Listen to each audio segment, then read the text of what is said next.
For real, like, I'm in a cell with a nigga that's 80. I gotta take him to lunch. I'm in a joint. I don't even know this man, but he in my cell. I gotta take this man, cause you gonna leave this old man there. He's stinking, he loud, he got his dentures in, he be chewing his dentures. He supposed to take them out when he go to sleep, so I'm, school, take your dentures out, man. I'm in jail when he sounds saying, but I'm his grandson. Yeah. Cause so you dangerous, but you got a hell of a heart. Man, you know you gotta man. You gotta look out for your people, man. You gotta look out for your In the cold, violent halls of Cook County Jail, a feared drill rapper known for his deadly street reputation did something no one expected. King Von, the Chicago superstar whose raw lyrics terrified and captivated the world, quietly became a devoted grandson to an 80-year-old wheelchair-bound inmate. For nearly 3.5 years behind bars, Von took care of a helpless elderly man the way a real family member would. He fed him daily, pushed his wheelchair through the prison yard, removed his dentures every night so he could sleep comfortably, and called him Grandpa.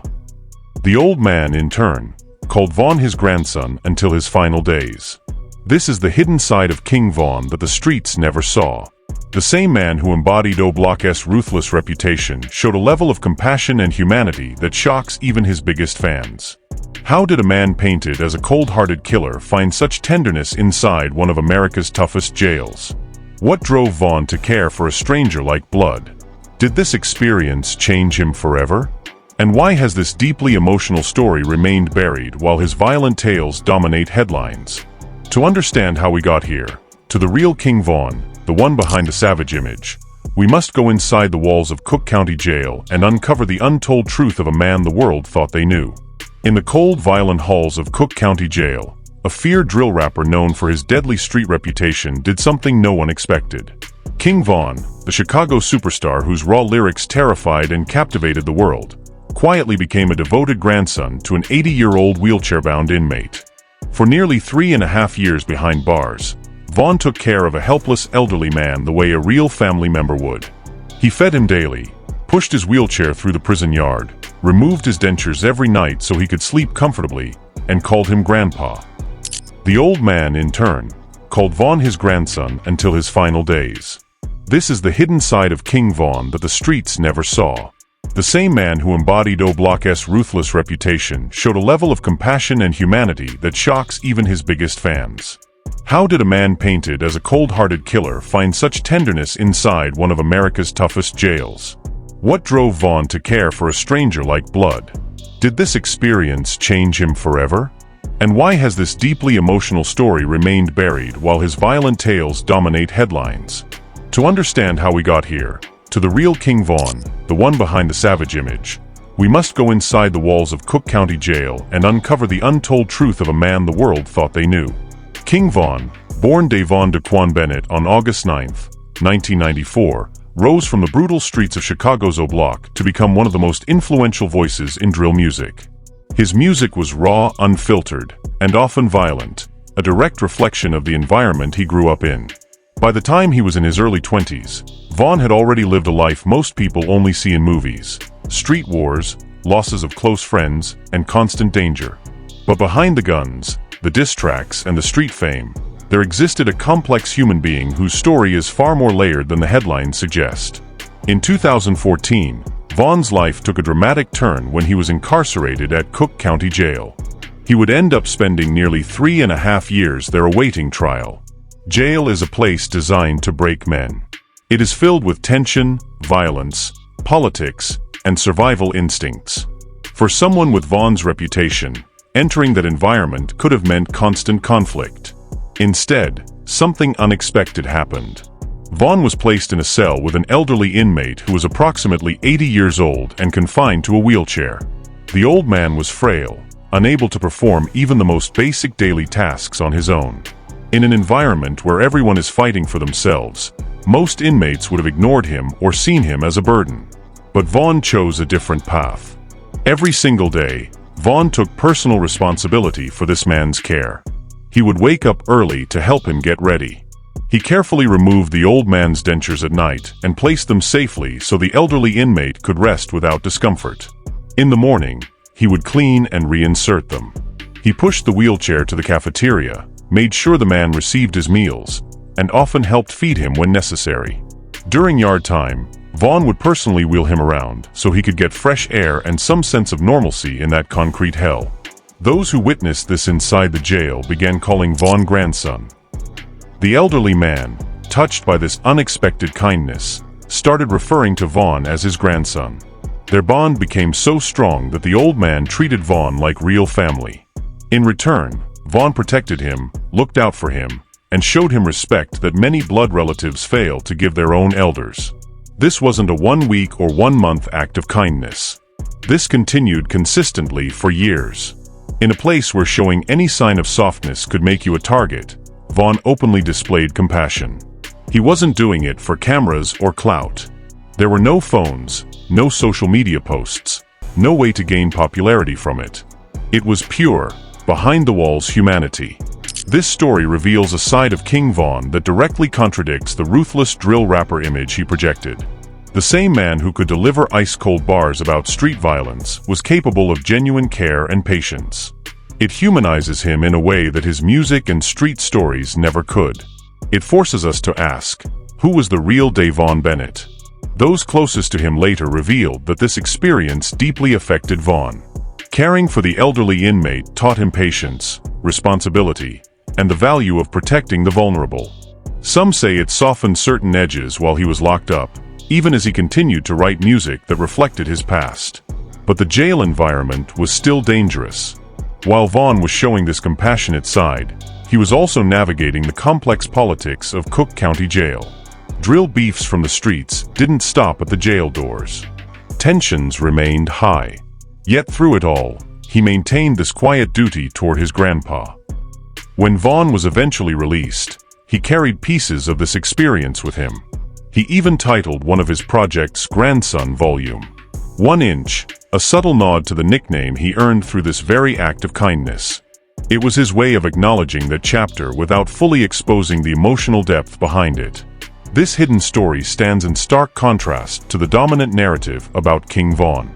The media and fans mostly focused on his violent lyrics, his alleged involvement in street activities, and his tragic death in 2020. But stories like The Prison Grandfather reveal the full picture of a man who was both a product of his environment and someone capable of rising above it in unexpected ways. As we dig deeper into this tale, more layers continue to unfold. How did this relationship start? What did the other inmates think about Vaughn's actions? And most importantly, how did this experience shape the man who would later take the rap game by storm? The walls of Cook County Jail have seen countless stories of survival, betrayal, and redemption. But few are as quietly powerful as the one between a feared young drill artist and an elderly man who simply needed someone to care. The real emotional weight of the story is only beginning to surface. What happened during those long years? How did this bond affect Vaughn's mindset? And why does this story still move people who hear it for the first time? Inside Cook County Jail, the relationship between King Vaughn and the elderly inmate went far beyond basic help. It became a genuine emotional connection in one of the most inhumane environments possible. Other inmates noticed. Some were surprised. Others respected the consistency Vaughn showed. In a place where reputation is everything, Vaughn's decision to care for this old man didn't weaken his status. If anything, it added another layer to the respect he commanded. Vaughn would spend hours talking with the old man. He listened to stories from the elder's past life, stories that had nothing to do with the streets of Chicago. These conversations gave Vaughn a rare sense of peace amid constant tension. The elderly inmate, whose name has never been publicly revealed, reportedly told Vaughn that he reminded him of his own grandson who had passed away years earlier. That single statement hit Vaughn deeply. For a young man who had lost many friends to violence, it created a profound sense of purpose. Every small act carried weight. Pushing the wheelchair through the narrow prison halls wasn't easy. Helping the man eat when his hands shook too much required patience Vaughn wasn't known for on the streets. Removing and cleaning dentures every night became a quiet ritual of dignity. These were not glamorous acts. They were humble, private, and deeply human. In an environment where men often hide any sign of softness, Vaughn showed strength through care. This experience reportedly changed how Vaughn viewed vulnerability. Those who knew him during that time say he became more protective of the weak and more reflective about his own life choices. He started writing music with a sharper awareness of consequences.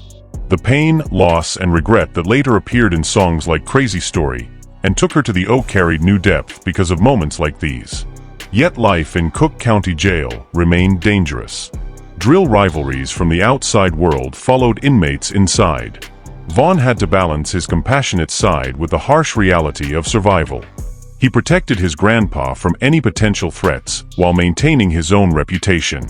This balancing act reveals the complexity of King Vaughn, a man who could be ruthless when necessary but chose kindness when no one was watching. When Vaughn was finally released in 2017, he carried the lessons from that relationship with him. The nickname grandson that he earned in jail became more than just a prison memory. He turned it into the title of his mixtape * Grandson Volume 1 Star. It was a subtle tribute, a quiet acknowledgement of the man he cared for behind those walls. He never fully explained the story in interviews, perhaps wanting to keep that part of his life sacred and private. This hidden chapter stands in powerful contrast to the image the world had of him. The media focused on his violent lyrics and street affiliations. Fans celebrated the drill energy. But only a few knew about the young man who spent years caring for an elderly stranger like family. That tenderness makes his eventual tragic death in Atlanta in November 2020 even more heartbreaking. King Vaughn was just 26 when he was killed. The same man who showed such care and patience in prison had his life cut short in a hail of bullets outside a hookah lounge. The irony is painful. Someone who protected the vulnerable in jail couldn't be protected from the streets that raised him. This prison grandfather story humanizes Vaughn in ways his music alone never could. It shows that even in the darkest places, light can exist. It challenges the one-dimensional narrative that paints drill artists as heartless. Vaughn was a product of his environment, but he was also capable of rising above it in small but meaningful ways. The story also raises deeper questions about redemption and change. Can a man shaped by violence still choose compassion? Can small acts of kindness inside a brutal system signal a larger transformation? Vaughn's actions suggest the answer is yes. He wasn't perfect. He had his demons and his past. But he also had a heart that could care for someone who had no power, no status, and no way to repay him. As the hip-hop world continues to celebrate King Vaughn's music and legacy, stories like this deserve to be told. They give fans a fuller picture of who Davon Bennett really was. Not just a drill superstar, but a complicated human being capable of both rage and remarkable tenderness. The elderly inmate eventually passed away while Vaughn was still incarcerated. Vaughn felt the loss deeply. It reminded him of the many losses he had already experienced in his young life. Yet instead of hardening completely, he channeled some of that pain into his music and personal growth after release. This untold chapter of King Vaughn's life remains one of the most emotional and least discussed parts of his journey. It reveals the man behind the myth, a man who could be savage on the streets but gentle behind bars. This untold chapter of King Vaughn's life remains one of the most emotional and least discussed parts of his journey. It reveals the man behind the myth, a man who could be savage on the streets but gentle behind bars. The prison grandfather story is more than just an act of kindness. It is a window into the soul of Davon Bennett. In an environment specifically designed to strip away humanity, Vaughn chose to preserve it, both for himself and for a stranger. This decision didn't come from weakness. It came from strength, the kind of inner strength that many never develop even outside of prison walls. After his release in 2017, Vaughn carried the lessons from those years into his music career. His explosive rise in drill music was fueled by the pain, the trauma, and the growth he experienced while locked up. Tracks like Crazy Story, Took Her to the O, and Grandson carried a deeper weight once you understand the full context. The nickname Grandson wasn't just a clever title, it was a quiet tribute to the elderly man he cared for like family. A private memory turned into public art. What makes this story even more powerful is its rarity. In the brutal world of Cook County Jail, where survival often means showing no mercy, Vaughn's consistent care for the old man stood out. Inmates who were there at the time later shared that Vaughn's actions earned him even more respect. It proved he could be both feared and respected for reasons beyond violence. He protected the vulnerable while maintaining his own position in a dangerous place. This side of King Von challenges everything we think we know about drill artists. The media and even some fans prefer the one-dimensional image, the shooter, the gangster, the savage. But reality is far more complex. Von was shaped by the streets of Oblak. He lost friends. He saw violence up close. Yet he was also capable of patience, loyalty, and compassion. The prison grandfather story proves that. Tragically, this humanity makes his death in November 2020 even more painful. At just 26 years old, Von was gunned down outside a hookah lounge in Atlanta. The man who once protected an elderly inmate in jail couldn't escape the cycle of violence that followed him on the outside. His death sent shockwaves through hip-hop. Millions mourned, playlists exploded with streams, and tributes poured in. But very few people mentioned this tender side of his character. Today, as rumors swirl about the Last King of Chicago movie and 50 Cent's involvement, this hidden story becomes even more important. If the film truly wants to show the real King Von, it must include moments like these, not just the street tales, but the quiet acts of humanity that defined his character. Without them, the portrait will remain incomplete. Mama Von and the family have been vocal about protecting Von's legacy. They want the world to see the full man, not just the myth created by the streets. This prison story represents exactly that. The grandson, the caretaker, the young man who still had love inside him despite everything he had been through. This story also forces us to reflect on larger issues in hip-hop and society. How many other artists have hidden depths that we never get to see? How often do we reduce complex humans to simple labels? King Von was more than his lyrics. He was more than the beefs. He was a son, a father, a protector, and yes, a grandson to someone who needed him. The elderly inmate eventually passed away while Von was still incarcerated. Sources close to the situation say Von took the loss hard. It reminded him of all the other losses in his life. Yet instead of breaking him, it seemed to fuel his drive once he was free. He wanted to make something of himself. He wanted to tell his story. And in many ways, he succeeded. As fans, we have a responsibility to remember the full picture, to celebrate the music, but also to honor the humanity. King Von's secret prison grandfather story is a reminder that even in the darkest places, light can exist. That even those we label as dangerous are capable of profound acts of kindness. This is why the story hits so hard. It breaks the stereotype. It humanizes a legend. And it leaves us with uncomfortable questions about judgment, redemption, and the environments that shape young black men in America. If this story moved you, if it showed you a different side of King Von that you never knew existed, then it's time to take action. Drop respect for Von or grandson in the comments below. Let us know, did this change how you see King Von? Share this video with true hip-hop fans who need to hear the full story. Subscribe and turn on notifications because we will continue uncovering these hidden chapters of our favorite artists' lives. Tag a friend who only knows the violent side of drill music. Share this with someone who needs to understand that behind every savage image, there is often a human heart. King Von gave us unforgettable music. He gave us raw truth from the streets. And quietly, behind prison walls, he gave an old man dignity and care in his final years. That kindness should not be forgotten. Rest in peace, King Von. Your legacy is bigger than the streets. It includes the man who pushed a wheelchair, fed an elder, and showed compassion when no one was watching. To everyone watching, never judge a book by its cover. Look deeper. The most powerful stories are often the ones nobody talks about. This was the real King Von. The grandson. The protector. The legend.